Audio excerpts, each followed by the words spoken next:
Where's the fucking button? Thanks for that. My name's Chris. And I'm Kristie. This is the Washing Up Podcast, and you won't get that.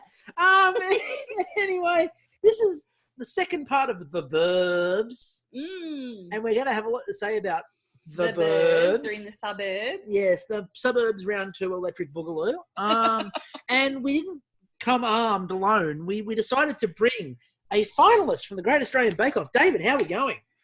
I'm smashing, actually, out here in the burbs of Melbourne. So, yeah, the burbs? Yeah. Oh, you're in the heartland of where they were.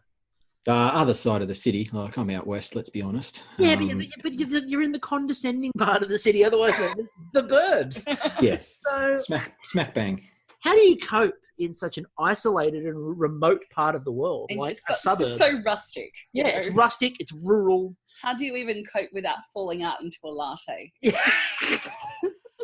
It's amazing just how desperate life must be for you in the burbs. No, we occasionally have a trip into the big smoke, and we can make our way into the city from out here. It's as the fog cries.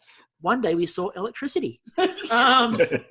So look, there are a lot of, before people start worrying about it, there are a hell of a lot of positives in the last 3 episodes, and we're going to get to those.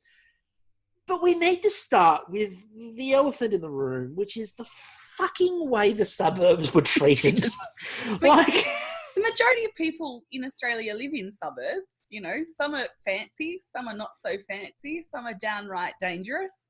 When they did the challenge, when you go to Paddington, if they're having a sale at fucking Leon and Edmonton, just watch out. Those wasps will fucking shoot you. Yeah, a wasp will stab. She will cut you. She will cut you. But it's also a case of for example, there was a challenge in a park last night, and we've all been to suburban parks. Some of them are lovely places where children can play. Others have bits of garden hose and bottles that are a bit burnt. Not to mention those funny balloons. And those really funny balloons that happen as well. Look, there's an array of things that happen in suburban parks too, but apparently the suburbs are an amazing place to be. Who would thunk it that they've got Thai restaurants? How charming. I know, Thai restaurants, we're not used to it. And as we talked about the other day with the Thai restaurant challenge, they talked about that as the height of cuisine. Mm-hmm. But then they one-upped themselves. Yeah. So let's start with Tuesday night. Tuesday night begins with the Masterchef contestants walking down a suburban road, looking like they are about to knock on your door and try to sell you Masterchef. Have you allowed this apron into your heart? Yes. Have you decided to allow our Lord and Saviour Masterchef into your life? Yes. I am a Masterchef. There was a lovely exchange last night on Twitter. Yes. A couple of us were writing versions of the Book of Mormon song Hello. It did look a little bit, I don't know what you thought, David, but they were marching in formation down the street. It was either an excursion or they were like a Mormon group out to sell you religion. It did come across more as a school group excursion, just making sure that everyone had their permission slips, and the only thing that stopped it from being that is they weren't holding hands, I don't think. No, and there was no hat, no play rule either, as far as I could work out. But it was weird. It was really, look. I liked it because it was absurd, how often would you see a bunch of people wearing aprons, wandering down the street that aren't collecting for charity? Exactly. What I will say is, and look, we obviously jump around a bit, so we all know that unfortunately Rose went home. But what I found bizarre about this episode was the arrival, which was weird and unusual, and the fact they all walked up a road and stood in someone's front yard. I wanted it to be the wrong yard so badly. Just an old woman comes out like my mum, who would be like, "Get off my lawn! Do you know how much money I have to spend on that? I have to pay someone to mow it because I can't do it for myself now." I wanted it to. You're just here ruining it. Seriously, at my mum's house, she would. If you drive in and you even your tire just breathes near the lawn, apparently you're gonna be cancelled out of the will. Yeah, you will be. Yeah. But it's I wanted it to either be the wrong house. I thought that would have been a really cool idea. I wanted them to have built this thing up and find out that it's literally just some crazy woman defrosting something out of a freezer and inviting people into the laundry to eat. That would have been a really good little twist on that one too. But that was the absurdity of the first bit. The second bit that was absurd was when Rose gets eliminated, they all stand on the front lawn and applaud, and she walks down the driveway. And it looks, but it looked like at one point she was going to walk to the corner and go and get on a tram. Mikey Like, card. they just think, yeah, give her a Mikey, and off she goes. It was like, I don't know, David, was there anyone who sort of thought that was what they were doing at the end? Well, yeah, it seemed a bit strange. It's almost like you were going to wait there for your Uber to turn up and see how it goes. That could have been good. Like, forget the idea of the Mikey and going for the tram. Yeah. Forget the car in the driveway. She's got to stand there awkwardly, waiting for the Uber, looking at the phone, going, he's about 5 minutes away. Oh, he's picking up another customer on the way, and like having an awkward conversation while they're all forced to just applaud. Yeah, because they've had budget cuts, so it's an Uber share. You know, like it's Wow. not. Yeah, It's better than being a taxi as it slows down, winds the window down a little bit, asking what suburb she's going to, and then driving off because it's a short fare. Oh, that would have been good. I would have liked that. That was my life as a teenager. I lived in Ultimo in Sydney, which is a fucking long walk from the inner city over to Ultimo when you've been out drinking when you shouldn't have been in like really ridiculous shoes. And so I'd ask for a taxi because it's literally a 5-minute taxi ride. Nah. So just walking everywhere. That's a bit shit. Blisters. Did you hear in your suburban day, did you hear a lot of overboard kookaburras and other birds? Because they turned the volume up on those at the start of the Masterchef episode. It sounded like the opening to a Neighbours episode. Like, yeah, we always had them. What are the galahs? Yeah, but they cranked the volume. Like all you could hear was like all these birds and wildlife chirping, and like it was half a step away from hearing the call at the start of Skippy. Really, it's that far off. I was waiting for a montage of people mowing the lawns, but I guess it was a weekday, so that wasn't really. Yeah, no one was mowing a lawn. Although there was a very clear schools out time where there's a bunch of cars going past, which suddenly slowed right down as they saw all the MasterChef. There was one point when we get to the park challenge, we'll talk a bit more in depth about it. But there was one part in that challenge where Melissa Leong was over at a bench, and literally there was a mother parked with her son in the car, and they're looking out the window. Like they could lean out and like snatch something off the bench. They were that close. And like they're trying to judge. And this mother and son are almost like leaning out the window. They might have thought it was a radio promotion. They might have thought the local FM had some icy cold cans of Coke in the local park. So let's get to the really intriguing part about the Tuesday night episode. Enter via laundry. Yes. Fascinating concept. There's a lot of things that are fascinating about the concept. A couple of people raised a question: how the hell do you get like permission for that?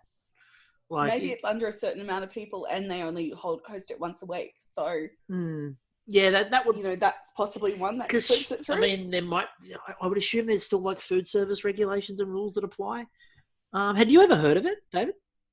Yeah, I heard of it about it was probably about 3 or 4 months ago. Oh, yeah. So, but yeah, to the same question, I don't know what the regulations are in regard to that, to stopping you actually. I guess it's the equivalent of like having a dinner party, isn't it? It's just that you're charging for it, and it's probably bloody good. Yeah. Than just a shithouse dinner party.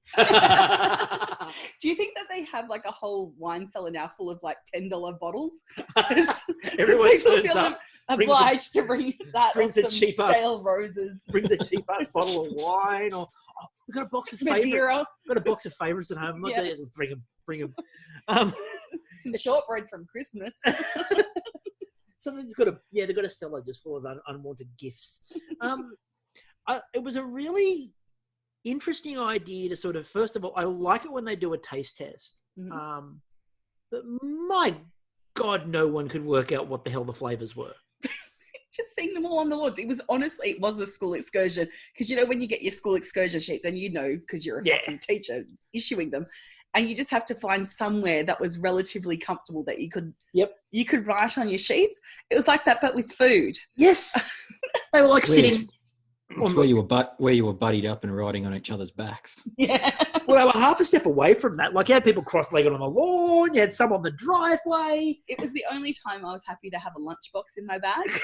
You didn't need anyone else? No. You brought your own table. Yeah. Table in bag. Yeah. So the taste test was fascinating because we learned a couple of things. One, Poe was horrible at it. She has stress. Like, she has anxiety. She has stress brain. I feel for her. I have that. And secondly, and far more importantly, when they had to do the decider to work out who was going to join, you know, it was Poe and then it was Rose, and they had to work out who was going to go in there, why would you not say salt? And this is what was worked out very quickly. Because, like, Ben went fancy with his ingredient. He said that he was just going to say it as he sees it. Yep. And then, so he went fancy with his ingredient. And then Reese just looks at it and goes, salt. And it's like, that is the most obvious answer to put down and the correct answer.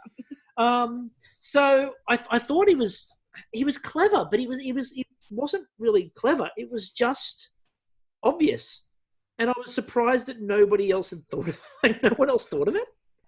I don't know. What did you make of, and we'll get into what it actually is, but what did you make, David, of pasta no pasta? It was, I guess it's interesting in that concept of looking at it and just going, yeah, it's just like a plate of pasta. And then, but once you actually get into what it was and how it was made and the actual concept and everything behind it, you're just going, okay, that's completely different to what you actually think it is. But if you think about it from when you're eating it, is your diner probably doesn't get to see that experience. They'll get the explanation and the likes of it, but they wouldn't generally be able to see it being made as well. So it's a whole different experience that you get in watching it on TV and then seeing three people that have never made it before try and make it.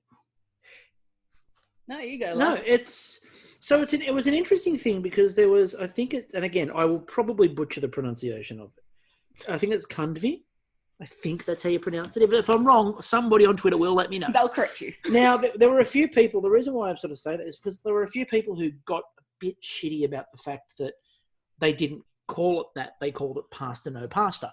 And there were a lot of people sort of going, oh, no, that's not, you know, why aren't you using the proper name for it? And you need to tell people what this is and, you know, how ignorant of them to do this. And it's a rare occasion. And you know, I will go to town on them when they need it. This is not Masterchef whitewashing anything or sanitizing everything. That is what the dish is called at this restaurant. And that is her brand. Yeah. And cultural appropriation is when someone outside of that culture takes it and washes it and claims it as their own. Whereas what she's doing is introducing it. Yeah, from her culture and serving it in such a way.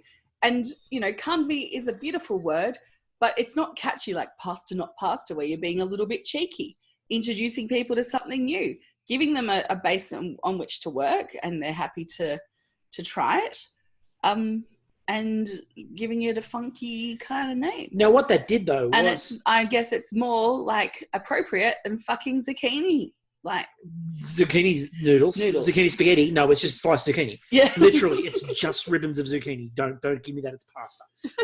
But what it did was fuck up the drinking game. Because, you see, we had to have a bit of a conference of war, so to speak, because the drinking game this week had pasta on it. And so we had to make a decision whether pasta no pasta was pasta. And the decision we came to was yes, because it's in the fucking name. So just to clarify for people, and at this point of the night, we'll clarify the drinking game for everybody. We had Poe in Peril. Oh, fuck yeah, didn't we have that? We'll talk about that soon. Contestant uses the garden. Well, contestants used a couple of gardens, it turns out. Everybody's garden. Or if you're Andy, farming plots. Anyway, we'll come back to that Well, in a we're minute. in the suburbs, you know. It's only a hop, skip, and a jump from the outback for Andy. Fucking cows are everywhere. We didn't have the Vespa this week, and I'm pissed off. I thought they could have driven the Vespa down any of these streets. With one of those, like, billboards on the back. You know, the Vespas with billboard trailers? Yes, that would have been cool. Just advertising something? Oh, wasn't there a kid in the park that rode past on his bike? Surely that counts as a Vespa. Okay, half a shot. Pasta, we had a lot of pasta this week. We did. Funnily enough, none of it Laura. Contestant says they are out of their comfort zone. That happened a few times. Ice cream. They're like, were in suburbia. Yeah. I think they were all out. Andy was clearly out of his comfort.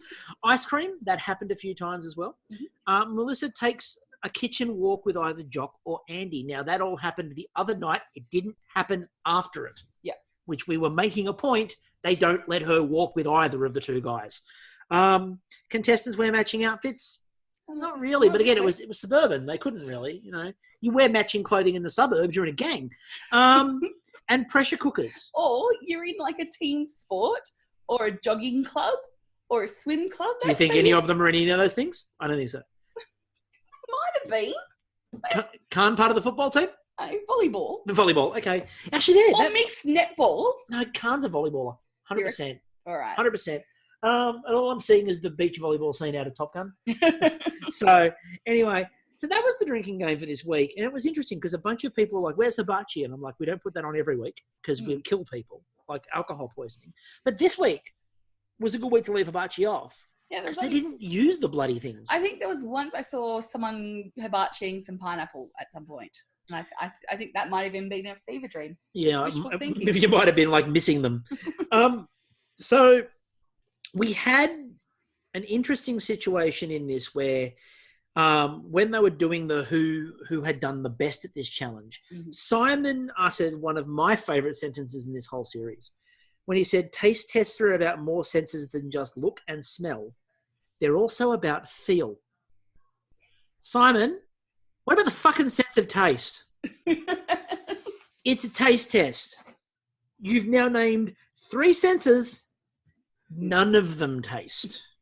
He was also obviously using his sixth sense because there was this moment where he's crouching and he was dangling something into his face and kind of looking off into the middle distance. I think he was just trying to channel the ingredients, trying to click into his spirit guides to tell him what on earth. I don't know. I can assume, David, that if you were having to do a taste test, you'd probably start with the sense of taste. You'd start with the sense of taste, but they all seem to start with what they can see. But I guess I've never done one, but yeah, you taste I would have tasted it first and then worried about everything else. I mean, at least they didn't try to listen. We know unless it's a bowl of rice bubbles, that's about the only one you'd listen to. You could do that. Crackle and pop. You could do that. Again, back to our conversation the other night about the sounds and, just like a chocolate milkshake, only crunchy. Okay. So, yeah, look, I don't know, Simon. I probably would have started with taste. And I also loved Amelia's reaction when Jock announced that Amelia got the most. And Jock just goes, Amelia! And Amelia rapidly goes, bullshit. I'm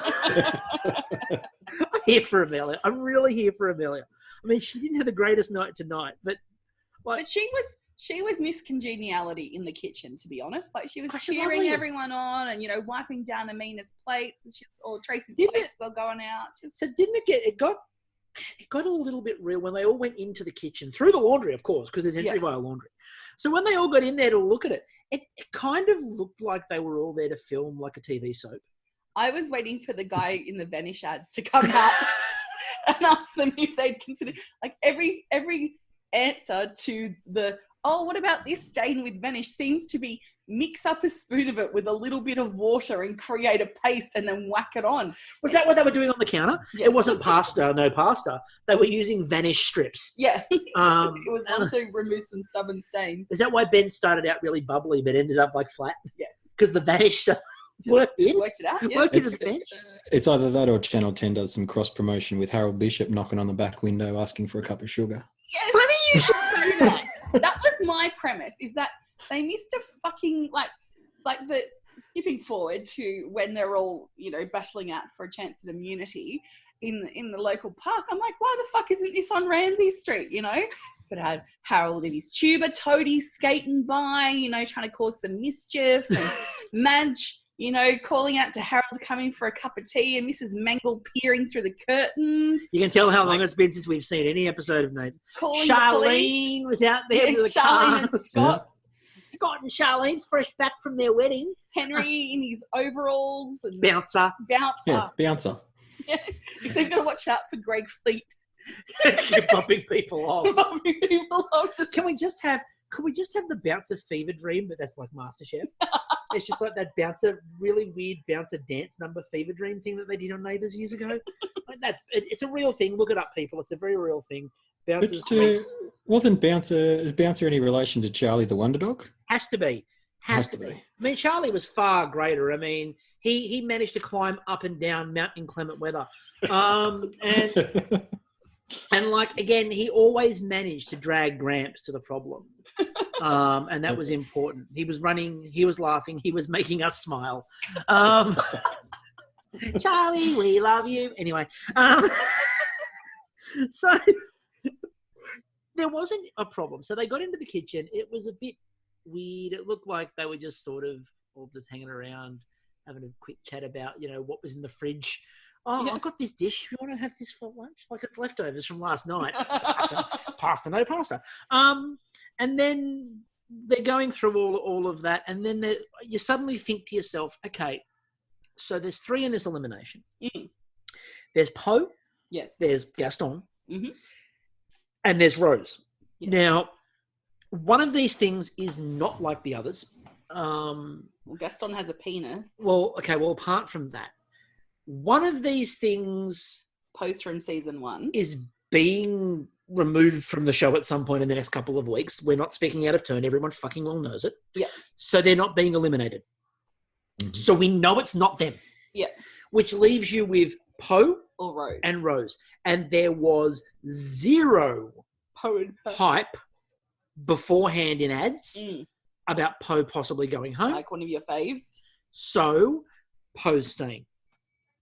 So in a challenge of 3 people, we're down to 1 person who could possibly go home. Oh, most likely. The highest at risk is Rose at this point. And then it's Poe and then not really Gaston because they had to take him away. So therefore, it kind of removed a lot of the intrigue. The intrigue became, how is it going to be Rose? Yeah. Not, is it going to be Rose? I don't know. They tried hard. Like, I mean, they did. There was an interesting part. I don't know what you feel about this, David. It was a bit controversial online.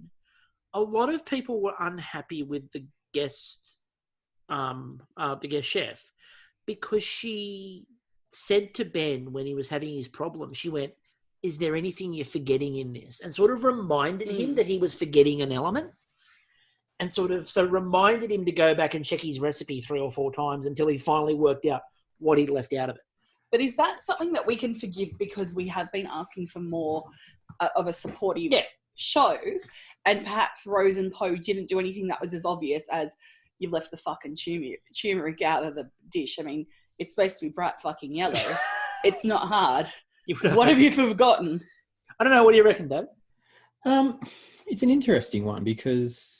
Look, it's not a show that wants to set people up to fail. So it's not like they're going to have 25 close-ups on a thing on a thing of turmeric or something for the next half an hour because it was left out at the start. It's trying to set people up to succeed. So I'm all for it, and it's been an argument on Bake Off as well that you guys have raised around helping people in technical challenges and the likes of. But you're not playing for sheep stations. I mean, that's the thing. I mean, to be fair, with $250,000, you might be able to buy a sheep station. But secondhand, a secondhand one. One owner only took it to the corner and back. But I had no problem with it either. I thought it was interesting that was what people raised as a bit of a concern. I didn't think it was a concern. I understood why some people might be worried about that, but we also see that in Masterchef challenges from time to time. They don't explicitly tell them. All they say to them is, check your recipe again. See, I think they may have... Oh, check your recipe again. The other classic is, I'll leave you with that. Yes. Yes. The other thing I think that why they couldn't show assistance being given to Rose and Poe is Khan, because what we didn't see in the background is him dancing around singing Dance Magic Dance. Yes. Like, you remind me of the bee. What bee? Like, that outfit was so awesomely He was Labyrinth. He was there for it. And obviously then... Sexual awakenings for all. Yeah, Khan was very present in an episode that he wasn't involved in, which was fascinating. He was bouncing around the kitchen. He was very loud and very, very present around the benches. He was like a one-man cheer squad for Ben, which was hilarious. Just watching him go, Ben, you can do this, Ben. And everyone else, and him and Sarah Claire were standing there just consistently saying to him, no, time, focus, think, time, focus. So he had his own little cheer squad going there. Oh, so Sarah Claire. But he didn't actually listen. No, he didn't listen. Because Sarah Claire kept telling him to stir, going, don't forget to stir it, don't forget to stir it. And he didn't do it. No. Look, you can only give so much help before you're doing the challenge. And she was possibly worried a little bit like the life of Brian. She was probably a little bit worried about let me carry your burden, and they hand him the cross and then he runs off. He's like, no, I'm holding this for someone. No, it's yours now. Sarah steps in and goes, no, I'll help you stir. And then he runs off into the middle distance and they're like, well, it's your elimination challenge now. And she's like, I didn't do anything. I'm just helping him. No. You stirred it. It's yours. But then they managed to try to build tension into smearing this dough on a bench. Can I also point out they were using very fucking expensive global knives to do that? Really expensive global knives on a metal bench. When you got a sponsor? And you can just hear all these home chefs who have saved up a lot of money over a long period of time for their global knives going, oh no, don't do that. Don't do that. But I mean, they've got an entire food team who resharpen the damn things. But you could just hear the people who were knife people at home panicking going, don't do that. But then I found what was interesting is the recipe called for them to be stirring this shit for 25 minutes.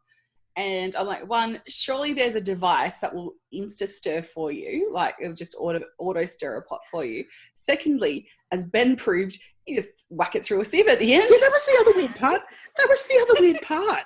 I mean, well, this is fucked. I'll just whack it through a sieve, see if that helps. Oh, lo and behold, the lumps are out. Yeah, therefore rendering 25 minutes of the challenge useless.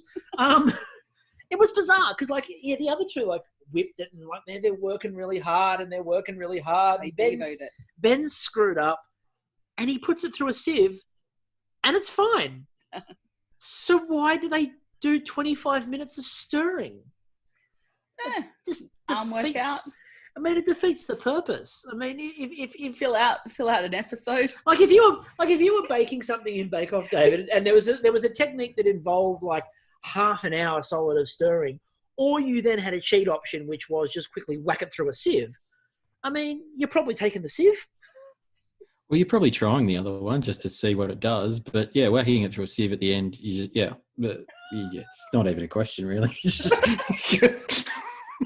like rendering the whole challenge just pointless.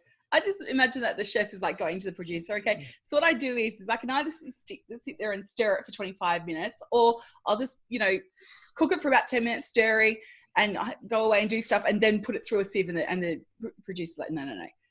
Just tell them there is only the 20 minutes of stirring.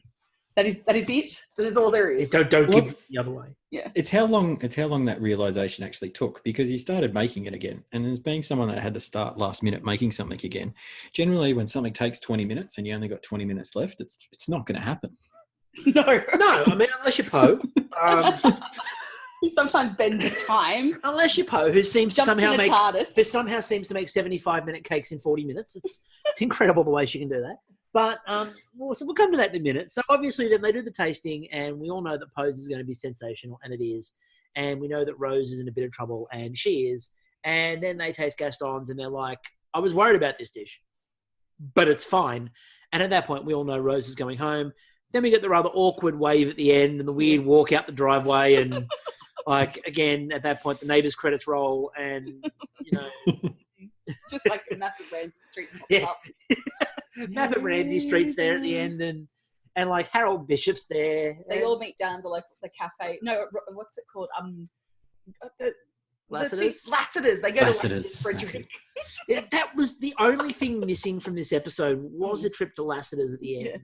And they all needed to have they could have even changed the opening credit montage for Masterchef into something a bit more like a Neighbours montage for the week. Yeah. If they were going to talk about the suburbs in a condescending manner, the least they could have done is acted it out.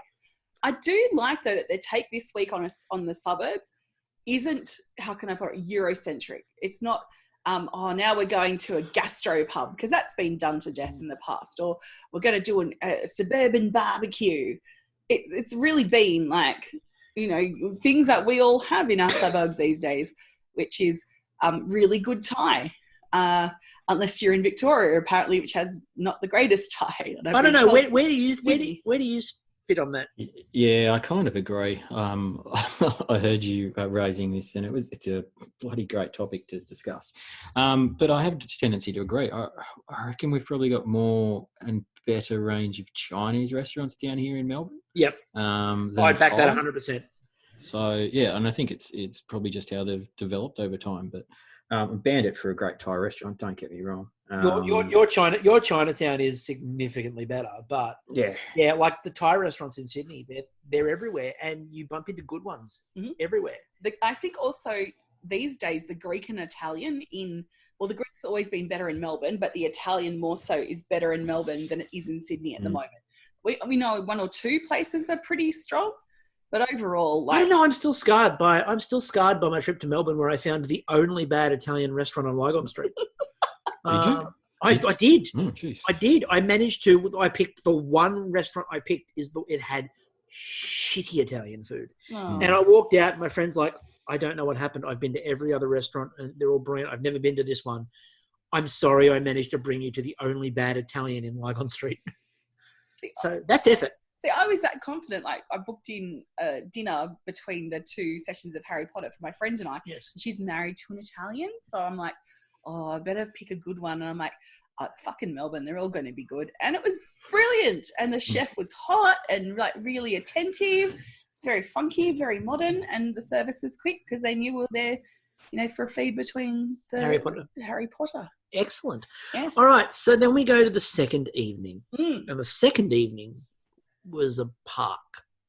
Now, they didn't let them use the barbecues at the park. Yeah.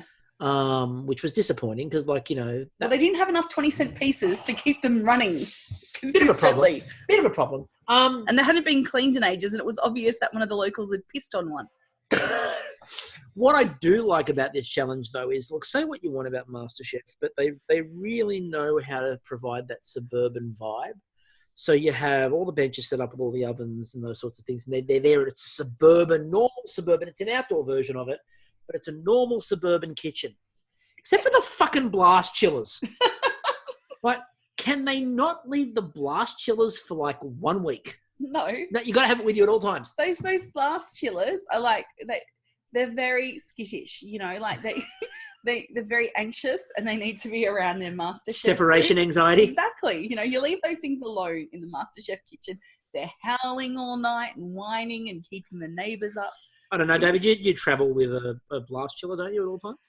Yeah, blast chiller and a canister of liquid nitrogen. Yeah. Well, Reynolds does. He's got those in a holster. Yeah. Reynolds has those just for effect when he walks into a room. It's not even about the food.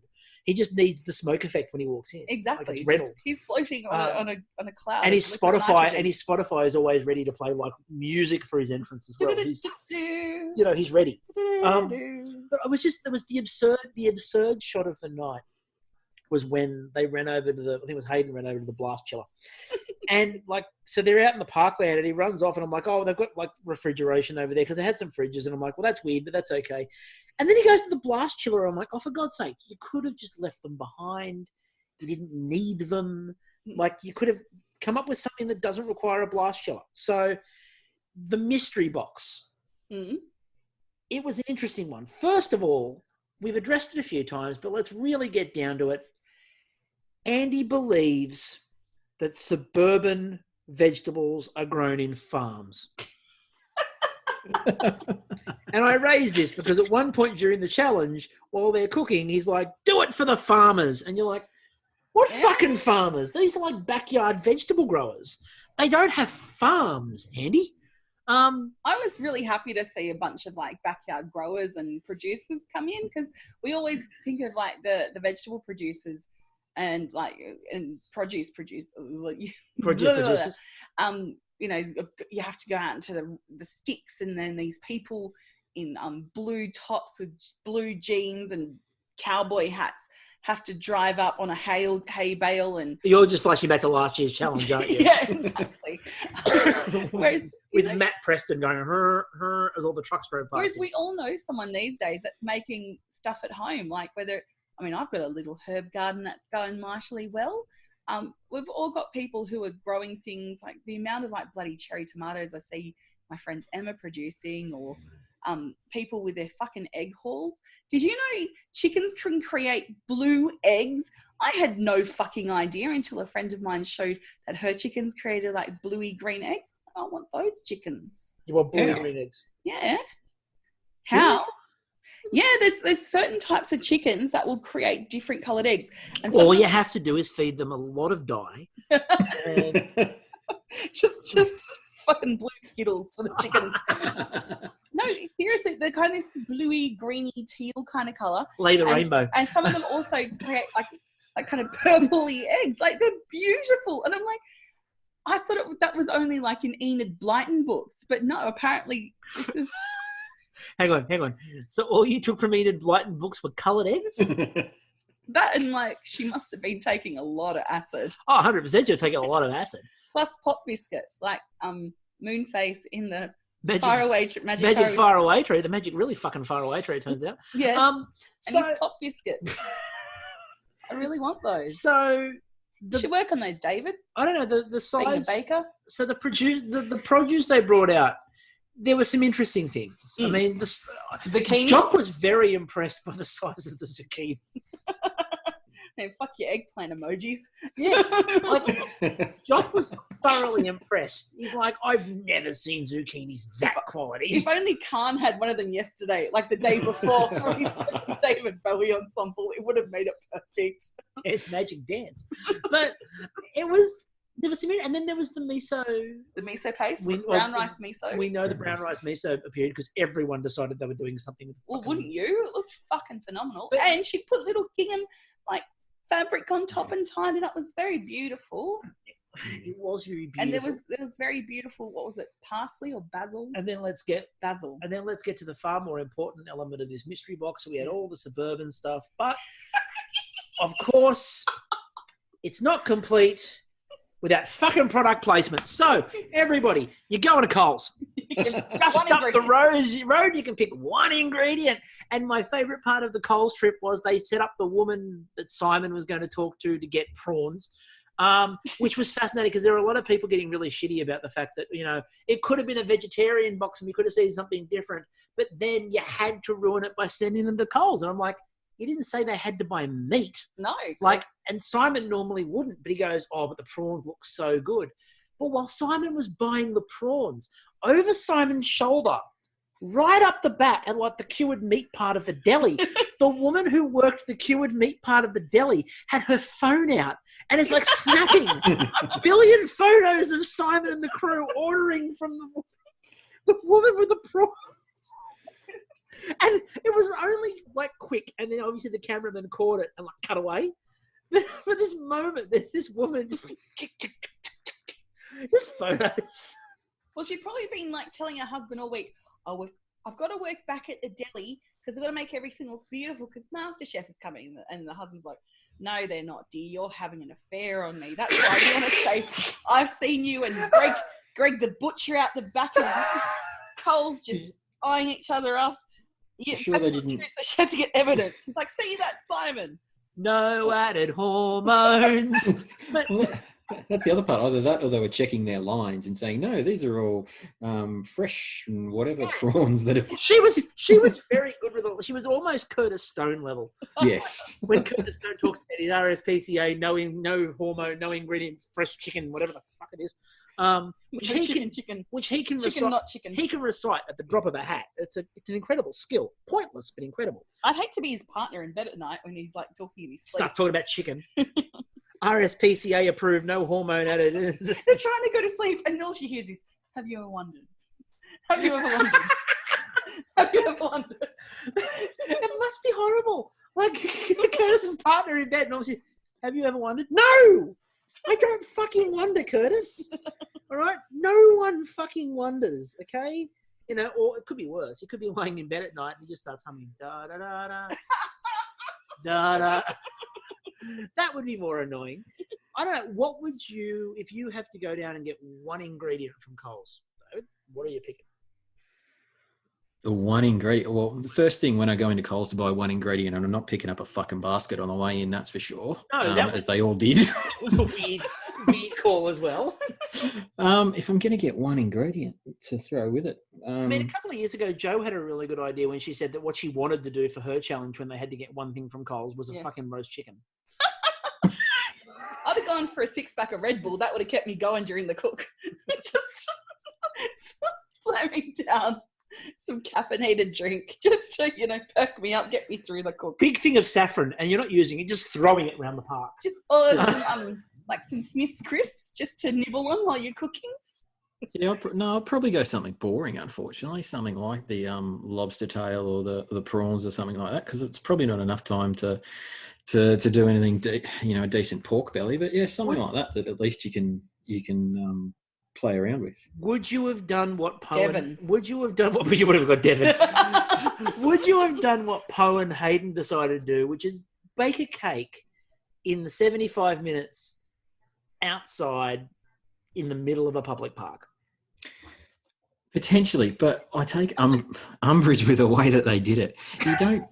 You like Hayden in particular, you bake a big fucking cake and then you cut a small part of it. Just bake a small fucking cake. It'll take half the time and you don't need to cut it up. A few people raise this, and this is one of the reasons we really wanted you on tonight, because a lot of people got really shitty at Poe for making a big cake, and I'm like, Hayden did a worse job. He got a big fucking cake and cut it into a smaller cake. Cook the smaller cake. Yeah, exactly. It just doesn't like... It didn't make any sense. Did you only know the quantities for the large one? I don't know, but it's just you're having a big cake and then you cut it up into a round. It's not like you cut it into a sliver, in which case you can go, okay, it's presentation-wise. Yeah, all right, how bad. You're just cutting around cakes. Get a small fucking tin. It would have been so much easier. But even if you'd done a sheet cake, right, like a thin sheet cake, so we could cut out layers to stack on top of each other. It's thin, so it would have cooked faster, and then you could have made a nice filling to go through it, and then nude, iced it. Not just get nude, but But this is what I found it really interesting about when they do talk between Hayden's cake and Poe's cake, because they built up all this fucking drama around Poe's one, and look, part of it was she took so fucking long to get it ready because Poe just sort of goes off into Poe land and but has She did realise as she was putting it in and they came over to her, she's going, oh, there's too much in there. And she took 1 tablespoon of mixture out. And it's like, oh, no, bless. You've got to take half. And done. Got that sorted. Anyway, I'm okay now. But it was a weird one because they were all building that up. And meanwhile, Hayden is making the same fucking sized cake. And he only needed a fifth of it, maybe. And what the fuck did he do to the rest of it? He was hungry. He just had it for snacks. But it was so bizarre. I mean, I couldn't work out why he cut this fucking large cake into a small bit. And he could have fucked around for longer because he didn't need to worry because the cake was fucking going to take him no time. Maybe it had a lot of burnt bits around the side. He was just maybe he wasn't planning on making it that small. No. But he burnt the fuck out of the outside. No, we'll just pretend that didn't happen. So with regards to cooking outside, we had a lot of people talking about the ovens, and Poe was struggling with getting the oven temperatures to be consistent. Now, if only we knew someone that was on our podcast right this moment. Yeah, who has worked with ovens that are maybe not powered the traditional way, in a temporary structure and sort of even really basically almost cooking outside, and that the temperature was a bit unreliable. Oh, hang on. David. So, can you speak to what these ovens are like? When you see, even some kitchens in their own, you can have challenging ovens. But you take an oven that's meant to be in a wall in a suburban home or even in a restaurant, put it in a portable desk, so to speak, and then park it out in the middle of a park. It's not going to work. Just bang on. It's not so much the perfect aspect to it. It's getting used to it, and especially if someone's going to bake something. generally you need to understand how, like from a baking point of view, understand how your oven works, hot spots and that sort of thing in it. So, but doing it outside, like if you find it from a bake-off point of view, like you generally take 1 or 2 bakes to understand, how those particular brand of ovens work and all that type of thing. So, yeah, to just do it in the middle of a park and, and to have feedback at the end, oh, it's a little bit under, and you're going, well, shit, it probably should be a lot under, but anyway. it should probably still be running. I've got a batter for you. The apple's actually still growing. It's on the table. There were a couple of it. Like I thought a cake was a weird choice. I mean, I know that Poe is really like currently a baker. Yeah. That's what she loves doing. So like I get why she's been doing a lot of that, but like I thought the baking was a weird call. Well, maybe her whole thing was, I really want a cup of tea. I'll go hard and get the cake in, and then that gives you 10 to 15 minutes just to sit down, have a cup of. Maybe she knew someone a street over. Yeah. This was one she'd done before, because there was one comment she made to camera that she's always got positive feedback when she's made this on her Instagram or something. So, yeah, there's been a lot of that this year actually, and it's something that's been a bit intriguing. Poe's done a lot of the stuff that she's cooked this year before. But there's lots of things she's reused. Yeah, but she's from season 1. That's 12 years ago. She's had 12 years to cook shit. If you are into cooking for 12 years, there's going to be a lot of stuff you've done. But I'm talking about things she's done like quite recently that she's just like redoing, like bringing out all the tricks. She does that cake a lot. I've looked at her Instagram. She does that cake a lot. It's a very common Poe dish. Like she makes the cake consistently. So I'd like to see her do something a bit different. And I thought there were a lot of ways you could have gone with it. I thought there were some really intriguing choices. Let's talk about the boldest choice that they talked up and then ignored. Brandon Pang, who made basically from scratch soy sauce. Now, I like that, first of all, having Melissa Leong there is great because you didn't get the judges going, well, that's stupid. You had Melissa Leong going, it's a bold choice. I like it. Look, I'm intrigued to see if it works. Mm-hmm. I've never heard of it really happening, but I'm not against it. And as Brandon said, he goes, what he thinks would take a day, he's going to attempt in 75 minutes. And what was interesting about it was when they got to the judging, they spent all this time building up this fucking idea of making your own soy sauce from scratch in 75 minutes. Yeah. And don't think it can be done. The pressure's on him. In the judging, they spent maybe 10 seconds on it and went, it's fantastic, and then moved on. Well, they were more worried about the noodle to everything else ratio. Which was a weird comment. But and the plating. I wasn't happy with the plating. Okay, I know that, but they spent all the time building up the soy. Yeah. And then ignored it. And ignored the fact that what he's actually just done is something quite incredible. Like the fact they're going, no, that flavor's really good. That's really nice. You made this worked. Made any soy from scratch, David? No, not even accidentally. Accidentally fermenting on the stovetop. And like, oh, this could work. I've accidentally made vodka in my lower cabinet and discovered it when I was moving house. You're like, this cupboard smells a bit. Potatoes that I didn't realize I've had for 6 years. Vodka, sorted. But I thought that was an interesting thing because they spent all their time building the narrative up, and it's almost like they forgot halfway through the episode. Yeah, they built up this narrative of would soy work, and at the end they just went soy worked and moved on. You're like, hang on, I thought that was a make or break element for him. But kudos to Brandon for getting that done. That's a good effort. Mm-hmm. We had duck sausage. Yes, by Tracy, who got some fucking screen time. It's real. She's not a myth. She's not a ninja. Tracy and Amelia. I know. I know. Who are we? We are all amazed. This is the world under COVID. We've taken another dog leg turn. So you had Tracy with her duck sausage. What was interesting about the duck sausage was when they did the judgment, they didn't really say if they liked it or not. No, they just said it could be this and it could be dry left and it could be stodgy and it could be alive and it could still be quacking. And Jock also talked up the fact... actually be chicken. Jock also talked up the fact that you need to have pork with duck. Lies. Downright lies. Have you made duck sausage before though? I've made duck Apparently, it's really hard. But... I've made duck sausage rolls. And the trick is, they're on the Instagram. Trick was, what I did was I got the duck breast with the fat on the duck breast still. And so I trimmed it. But what I did was I had the duck fat, the bits with the fat on it with me. And just to get it to balance up, I just balanced the amount of duck fat I was putting in with the duck when I was mincing it. But then you could just buy additional duck fat. Yeah, but Tracy couldn't. She could only put one. But that's the thing. Like, I actually used the fat that was already on the duck and sort of then balanced it up by using that. And it balanced beautifully. But you've got to be careful with it. But like, I know most people use pork, but I'm like, no, I want to try a pure duck sausage for duck sausage rolls. And it worked. Do you think Lover Duck is now going to produce a duck sausage roll pack where you can buy the duck breast with like some pork fat? I hope so. But like the sausage looked really good. I would have eaten that. Like 10 out of 10 would recommend. Tracy, my husband would have been down on your sausage in a flash. 100%. Right down on. Lips wrapped around your sausage there, Tracy. Just. We also had the moment where Laura nearly got attacked by wasps. That was a moment to behold. That's life in suburbia, you know. Just wasp. I got stung by a wasp 7 times in the corner of my eye when I was a child, just because I pissed it off by being near its bush. Like.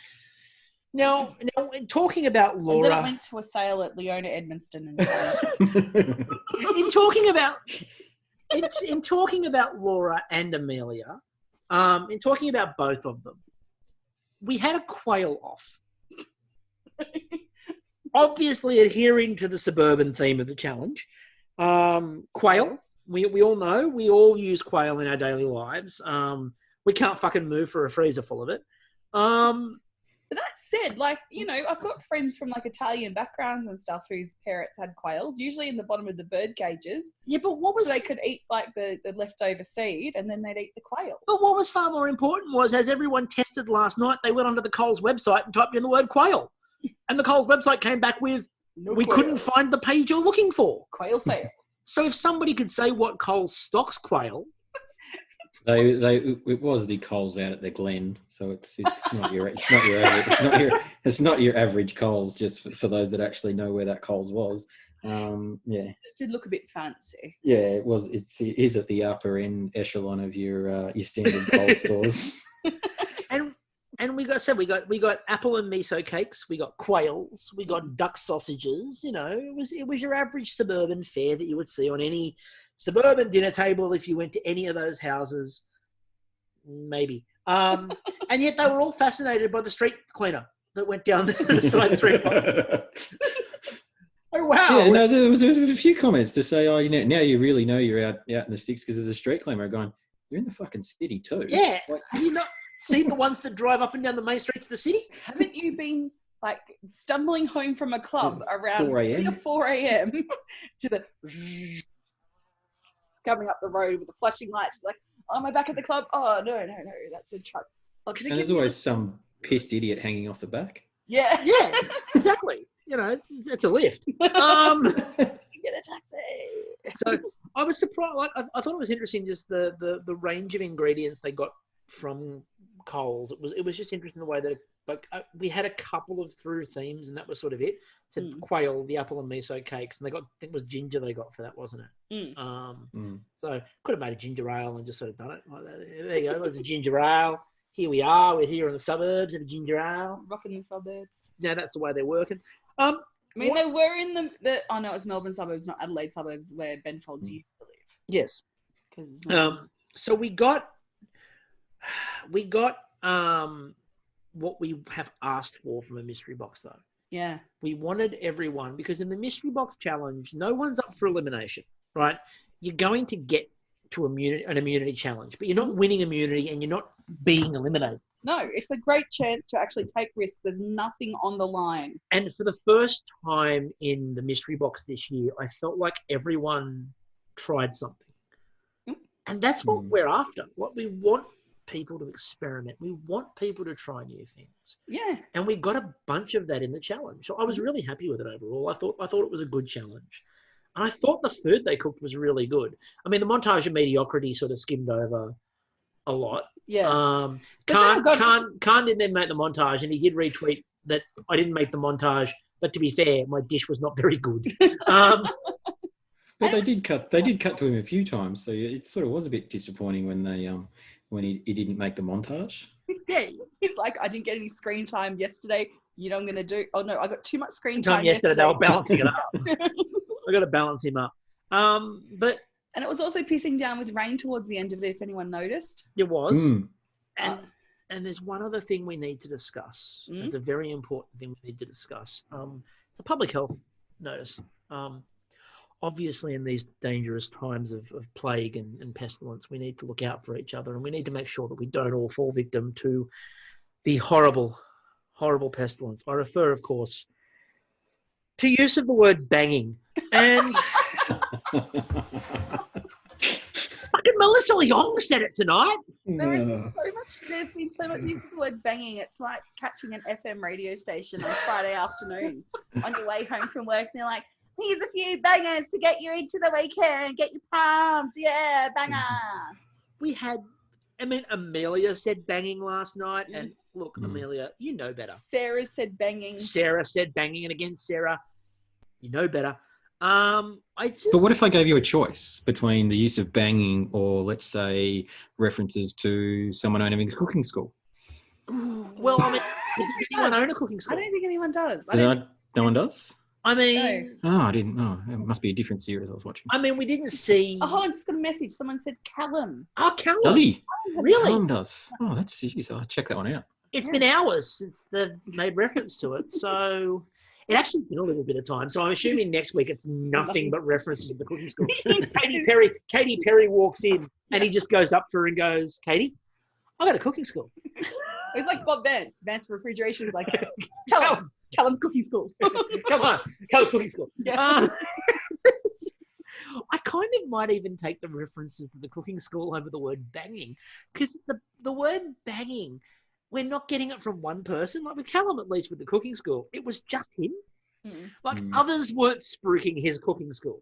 But everyone is using the word banging. And like for Melissa Leong tonight to lower herself was kind of disappointing. I don't think it was lowering. I think it's just osmosis. And then suddenly it's out of her mouth. She's got, what have I become? And she goes home to study a thesaurus. Comes up with many other words she could be using instead. But we got an interesting three coming out of the challenge last night. So we got Amina. Oh, what's wonderful. And they loved Amina's. And we got Amelia. Mm-hmm. And then we got Tracy. And no one was more surprised than Tracy. She's like, and I mean, good on them. And like we've mentioned it a lot, but like I think we've mentioned Tracy more than she's had screen time. And so like she got a bit of screen time last night, and then tonight, lots of Tracy tonight. And it was a lovely episode. Oh, tonight's episode is just, it was so refreshing and enjoyable to watch. And the banter in the kitchen that is judgeless and hostless. And it's just three women who are passionate about cooking, you know, under pressure, but supporting each other and producing amazing food. And a sushi train. I mean, I'm getting pissed off that everyone gets to eat the food while they're cooking it.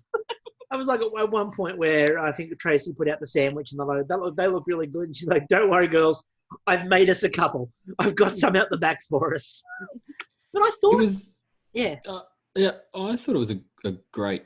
It was actually just a great episode to watch. It was nothing about it was ever in like, yes, people were under pressure, but no one was in peril, so to speak. And it was I don't think there was any part of it that was actually, even parts that, you know, normally not negative, but, you know, dire type things were all, you know, like, you know, leaving the pickle off chicken and that type of thing. It's just sort of like, you know, any other episode that probably would have been the trailer or whatever for it, but it's just sort of, oh, I forgot the pickle. Yeah. Oh, well. Someone finds themselves in a pickle. Yeah. But they were all sitting outside, where's the pickle? Where's the pickle? Where's the pickle? Cut to the kitchen with Amelia with the bowl going, oh, forgot the pickle. Oh, well. And went back to what she was doing. And it's like... She did say it first. She's like, my head is blank. Like, I am just... Yeah, that was the Amelia line of the night. I'm feeling completely vacant in my mind at this point.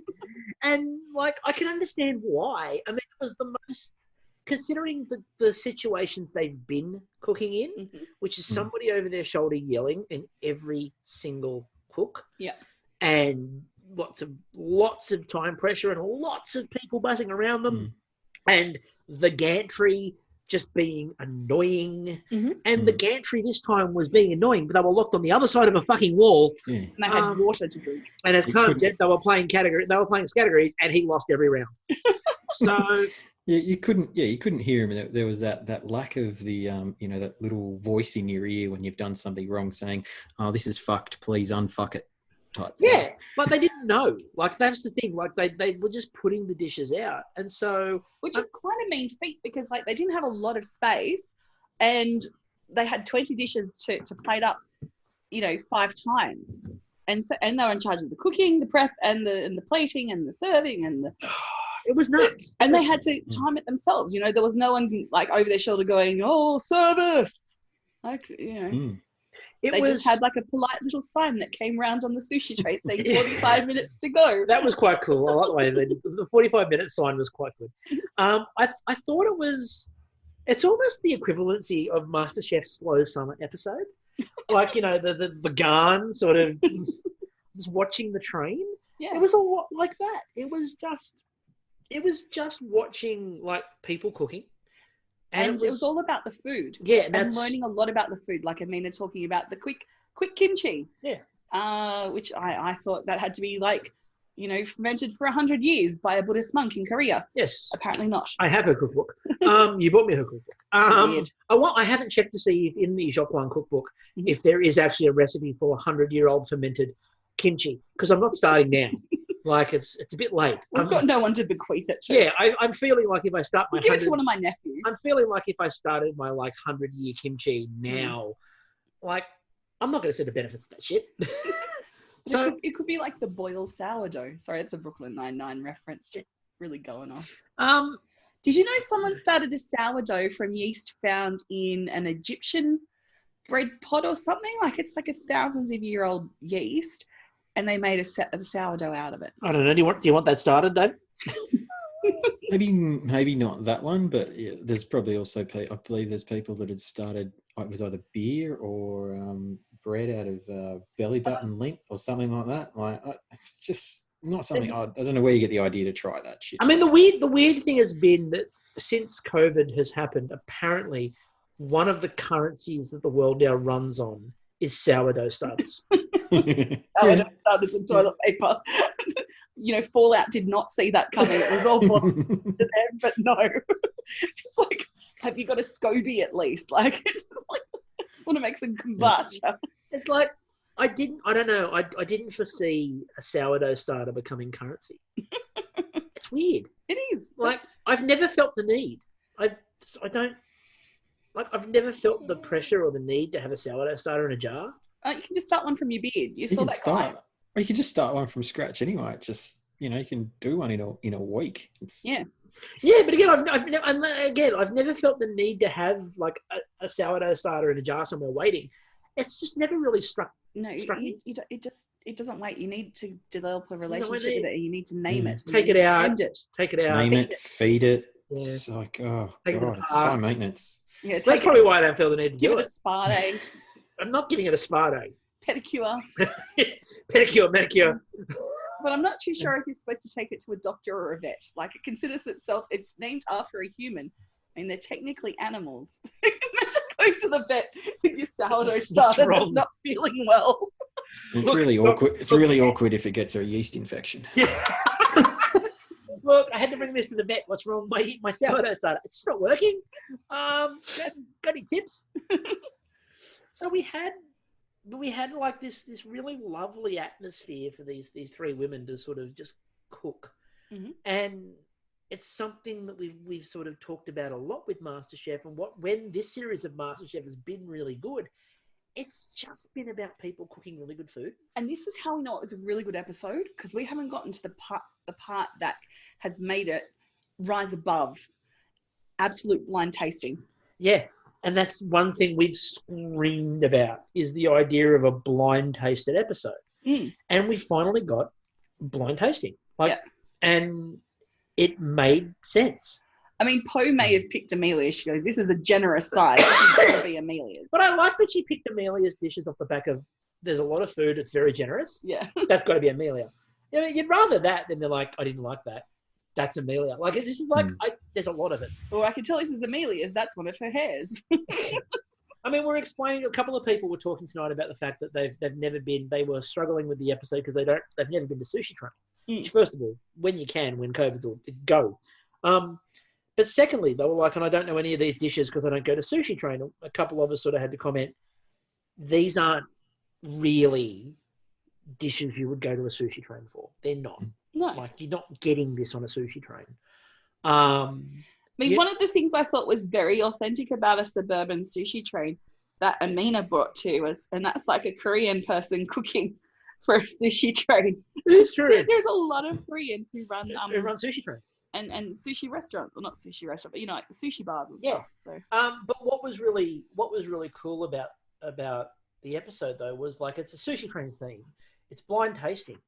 But what we got were dishes that were like normal size. I want to give so much credit, especially to the three judges who had to eat all of those dishes.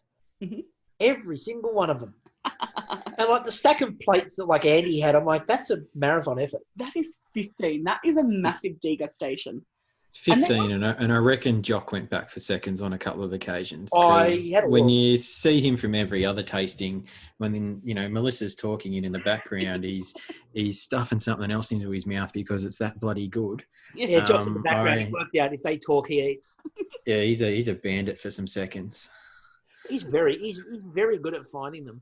But we had they had to eat a lot of food, and you could tell that the other contestants had, obviously skipped a couple of because there was like a random sandwich going past. A couple of the thoughts and stuff. Tracy's sandwich didn't get eaten by everyone because they looked at the size of it and just went nah. And that was what 9 dishes in. Yeah.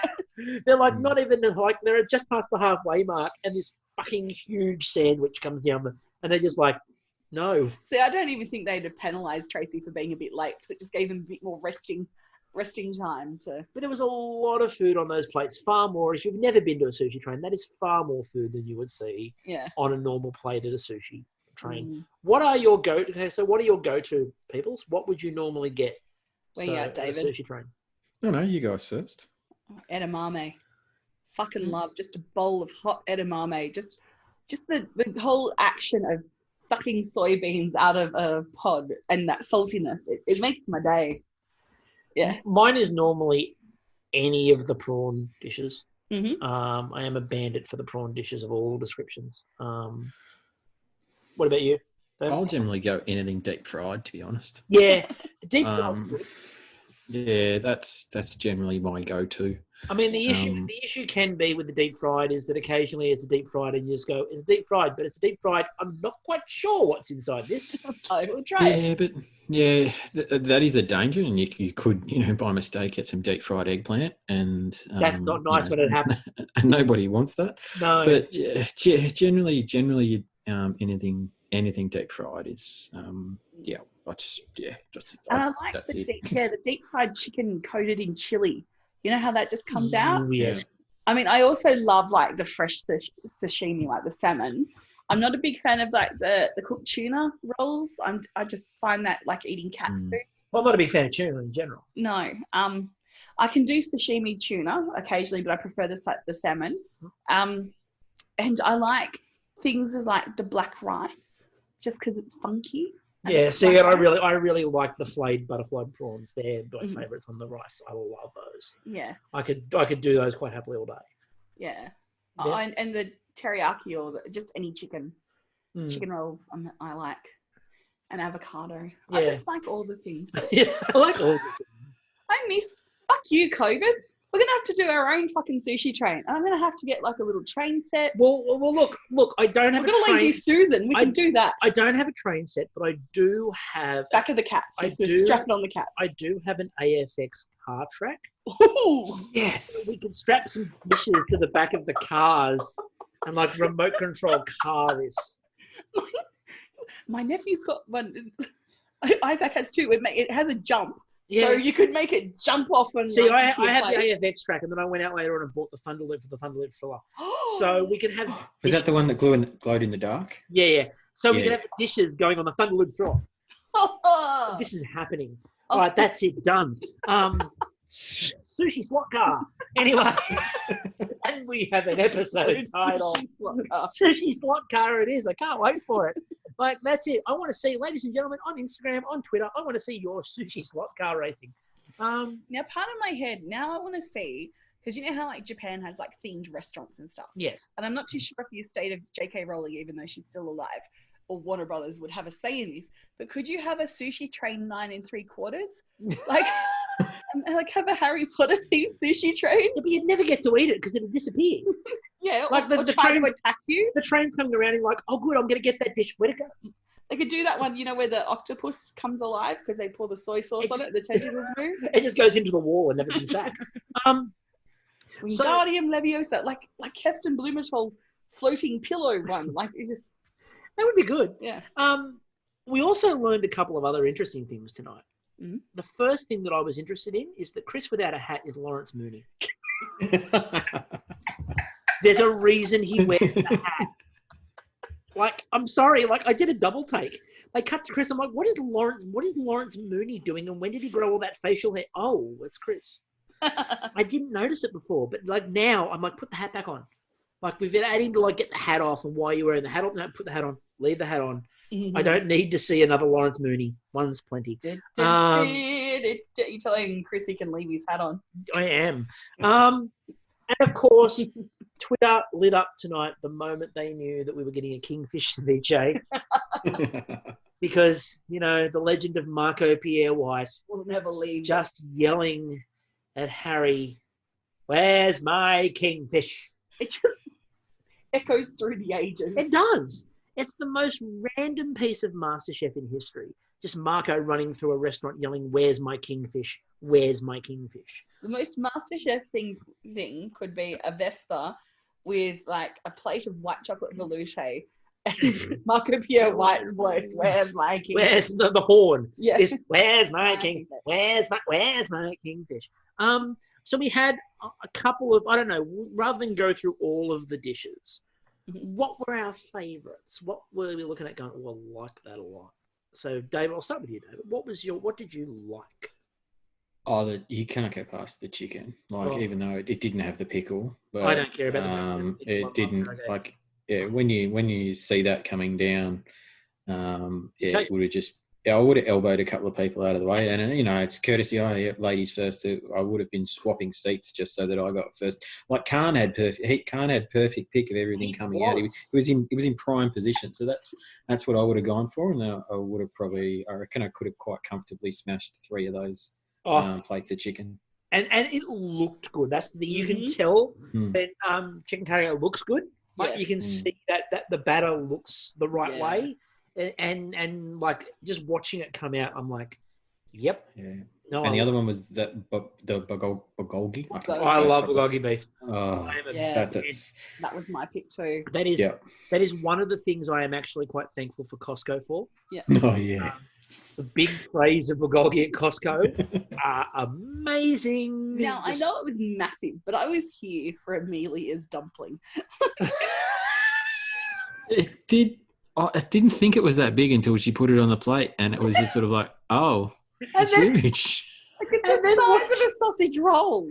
And then watching Melissa Leong eating it while Andy's talking about how tough it is, and she's still eating it going, no, you're right, and still eating the damn thing. And we need to, look, I talked about it before, we've talked about it a lot. Mm-hmm. If you want to know the difference between old MasterChef and this, Melissa Leong in judging tonight was the difference. Yeah.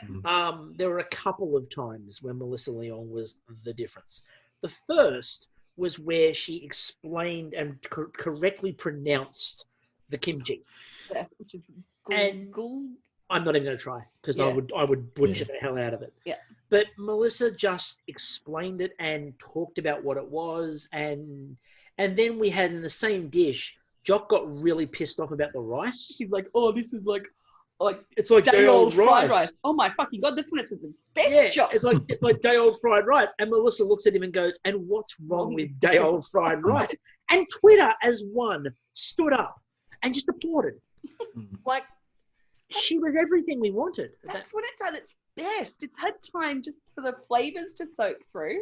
But this was legitimately, and Amina knew this. Mm-hmm. Amina said before the dishes went out, she said, I don't think that Jock and Andy will necessarily get this dish. Yeah. But I'm hoping Melissa does. Yeah. And it's been something we've talked about a lot, this idea of representation, and Melissa, especially in this challenge, was brilliant. And that little vignette of Amelia tasting Amina's beef for her because it wasn't halal. Yeah. That was great. That was brilliant. Like, again, it's like she's tasting the beef for her. Yeah, she can't taste it because it's not halal. And so it was lovely. It was a beautiful moment. Because we had a similar thing in Australian Bake Off with, a Canadian Bake Off, wasn't it? No, we had it in Australian Bake Off with the vegans. Yeah, that's right. Anston was trusting everybody else to taste his meat. Yes. But there was the one time that Anston did actually get someone to try his lamb, but then he didn't realise he'd shoved a spoonful of lamb into Angela's mouth, who is also a vegan. Oh no! But that didn't make it to air. Was I meant to? I don't know if I was allowed to say that or not. That's fine. I'm allowed to say that. Oh no, the vegan on vegan violence is real. Well, that was hilarious when you've got Anston doing that and Angela's going, "Oh, what's that? It's lamb." Interesting vegetable. and also in terms of pronunciation, I just want to apologise in advance to Robert Harwood, because no doubt we've butchered the actual pronunciation of chicken karage, and Robert will find that greatly amusing as his... Is it karage? I can't. Karage? It was pronounced about 15 ways tonight. Delicious is what it is. Yeah. But Robert will, I have no doubt Robert will be there going, you can't all pronounce it. No. This is the man who will make okonomiyaki at the drop of a hat. Yeah. So we have to actually find out what his opinion was, by the way, of that okonomiyaki the other week, the one that had the wrong ingredient in it. Yes. Oh, tonight, the tofu. Oh, I would have had the deep fried tofu. Sorry, I just had to add that. You would have had the tofu? I knew there was something I was missing. And I knew there was a dish that I was going to ignore. And it was tofu. There was two. One was fried tofu and one was normal tofu. Like both of them. I got no time for cold tofu, but deep fried tofu, I am here for it. I like it with either a satay sauce or a really nice punchy chicken sauce.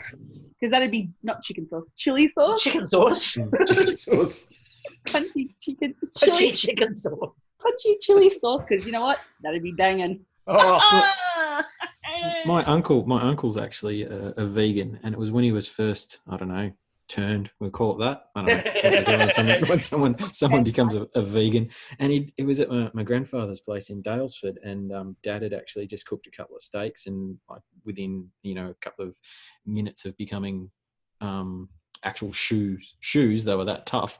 But then my uncle's come in at the end and going, can I cook the tofu on the barbecue? And he's going, oh yeah, keep it to that side. And he's going, no, I want to cook it where the steak is so I get the flavour. And it's just sort of like, right, hang on. No. Well, not how this vegan thing works. Well, I've told this story before, but it gives me a chance to tell it again. My best friend growing up at one point went vegan, and then went vegan / vegetarian. It depended on the day, but he was veg. Well, at this point he was veggie, and we went to a restaurant, and I'm like, "I'll get a pizza. What do you want on it?" And he goes, "Oh, we can get there was a pizza which was pizza with rocket on it," and I'm like, "Oh, sure." And he goes, "Oh, and we'll get it with prosciutto." And I looked at him and I went, why? Prosciutto? He goes, look, it's so thinly sliced, it doesn't really count as ham. And I forever held on to that logic of it's so thinly sliced. It's like Jock's mentality tonight about the bulgogi, where it's like, this is a salad. It's got lettuce on it. There's a lettuce cup. Yeah, it was his comment where he's from, fish and chips are actually a veg. Well, yeah, chips are veg. Is chips a veg? Chips are veg. It's fine. I don't see a problem. Now, look, of the three of them, I really wanted. Look, I would have been happy with any of them. I really wanted Amelia to win an immunity challenge. He had a rough night, but had a fun rough night. It was weird. Like, it wasn't her greatest, but she had so much fun. Like, at the end of her cook, where she's offering to sweep up the kitchen. But can we just say, even the person at their worst tonight was good. Like, even the person that was the worst tonight was still spectacular. Like, if you got Amelia's, if you're sitting down to a dinner and that's what you got served, you'd be fucking happy. I would have been very happy. Yeah, when you think about the feedback, like on the first one, it was, great flavour, it really punches you, but, you know, some of the kingfishers diced unevenly, going, okay, like, it's a criticism, but they're not criticising the flavours, they're not criticising what they've done, they're just going, okay, there's a little bit of technique here, and you're going, yeah, big. No, David, excuse me, this is a suburban week. Oh, and in the suburbs, diced fish matter. Like, it's the size of the diced fish. But if you're in the western suburbs, that's just rustic. Exactly.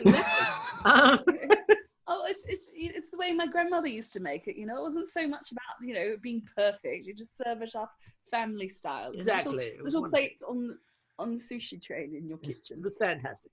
But no, Amelia's offering to clean up, and then they're all helping Tracy put out the kitchen fire.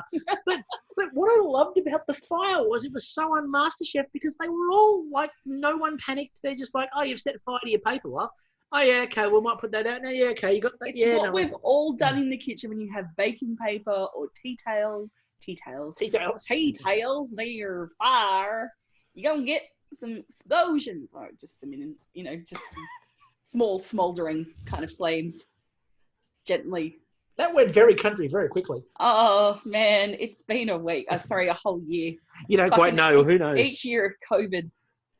I only get paid every second year. Each year of COVID, far more different than the last. I thought it was a good challenge. I thought it was a great week, really. And then everyone's feeling great. I mean, Melissa Leong had the line of the night when they were complaining about having to eat all this food. And she just turns around and goes, at least you're not wearing Spanx. And Twitter again lit up and went, amen. It's like whenever Melissa Leong talks, Twitter just goes, you're speaking. Like, I think Melissa's learnt something tonight, and I think that she'll learn that when there's a challenge like this, when you're going to be eating 15 courses, there's a good chance that you should just wear a romper. Like, just wear something that you can be comfortable in. Be ready. Is there anyone that can honestly put their hand up and say they don't have yum cha pants? Oh, 100%. The stretchy pants that, you know, are a little bit loose when you leave the house, but when you come home, snug. I got a pair of jeans that are a size too large. Yeah. And literally that's yum cha. Yep. Let me wear my one size too large pants, because that's happening. That's a thing. We got it was genuinely lovely. It was exciting. They were all hugging and supportive, and it was wonderful, and it was great. And then Andy turns around and goes, another day in the burbs. And you could just hear Twitter going, shut your face. Dude, we don't need that. They also suggested that it was like a very quick walk from where they were yesterday. And there were a couple of people on Twitter going, to Coles. It's at least an hour. Oh, yeah. They're like, it's at least an hour away. Yeah, they're in Chapel. They're at the Windsor end of Chapel Street. Oh. Exactly. They're like, it wasn't a fucking quick walk. It's just down the road. And that road, and the next road. In fact, just jump in the cars. In fact, now you mention it, because I sort of vaguely recognise it. I do know where that is. It's down the road from one of my favourite bars. Yeah. Borscht Vodka-Tears. Oh. Love Borscht Vodka-Tears. So many types of vodka, so little time. And Russian peasant food. It's great. It's fantastic. I'm giving you 1p on a plate. It's fantastic. And I mean, it's not like I've sat in a bar with anyone here in Melbourne. So say what you want, but alcoholic ginger ale, good time. So it's a really good time. Especially when that comes in pints. Isn't it? Isn't it just? Now I really want an alcoholic ginger ale, damn you. But I don't know. Overall, Dave, what did you think of the suburban week, beyond Andy's consistent use of the term burbs in a condescending manner? Burbs and banging aside, I thought it was really good. By the way, I forgot him reminding us, and this is on the drinking game next week, Andy reminding us he doesn't like cake. Yeah. You can't trust anyone that doesn't like cake.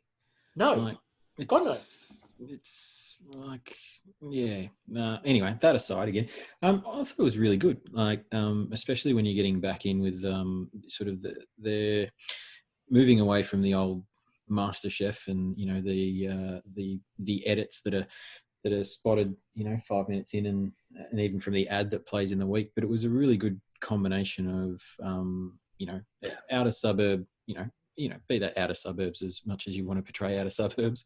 But yeah, I thought it was good. It exposes somewhere like Enter via Laundry, and shows a lot of those unique locations and that type of thing, as well as playing on the fun that my sister's a bandit for some Sushi Train, and it brings in a lot of those other aspects that are probably a lot more not accessible, but a lot more prevalent to people. Like you walk down the street and everyone sees a Sushi Train. You love, your little kids, I'd love to have my food arriving by train every day. So I thought it was great.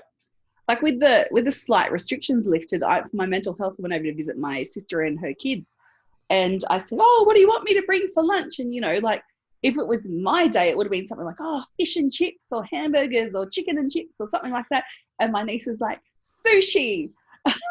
Well, couldn't Sushi Train be ahead of its time? Like if you're talking, social distancing and less face-to-face contact and the likes of, Sushi Train basically solves the problem. You can sit a metre and a half apart, and your food just sort of glides on past you. Yeah, I mean, it was good, but it was sad. I went and picked up the sushi.